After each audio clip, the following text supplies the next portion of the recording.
Railway స్టేషన్లో బాంబులు కలకలం రేపాయి. భద్రాద్రి జిల్లా కొత్తగూడెం రైల్వే స్టేషన్ సమీపంలో వీధి కుక్క ఓ బాంబును కొరికి మృతి చెందింది. అనంతరం పోలీసుల తనిఖీలో చెత్త కుప్పలో 4 నాటు బాంబులను గుర్తించి స్వాధీనం చేసుకున్నారు.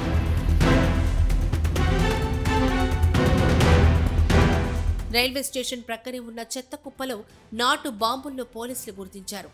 రైల్వే స్టేషన్లో అనుమానాస్పదంగా పడి ఉన్న సంచులను రైల్వే పారిశుధ్య సిబ్బంది చెత్త కుప్పలో పడేశారు.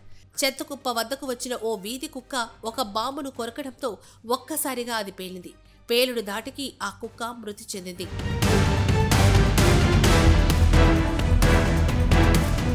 మూడు సంచుల్లో 5 బాంబులు ఉండగా ఒక బాంబు కొరికి కుక్క మృతి చెందింది.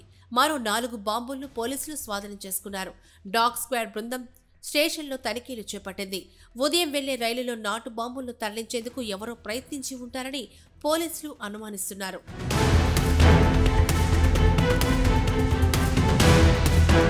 ఈ ఘటనపై సోషల్ మీడియాలో తప్పుడు ప్రచారాలు చేయొద్దని ఎస్పీ రోహిత్ రాజు హెచ్చరించారు.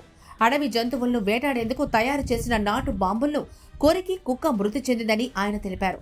రైల్వే స్టేషన్ పరిసర ప్రాంతాల్లో చెత్త పడేసే ప్రాంతం నుంచి వీధి కుక్క నాటు బాంబును రైల్వే ట్రాక్ మీదకు తీసుకొచ్చి తినే పదార్థమని భావించి కొరకడంతో అది పేలిందని వివరించారు.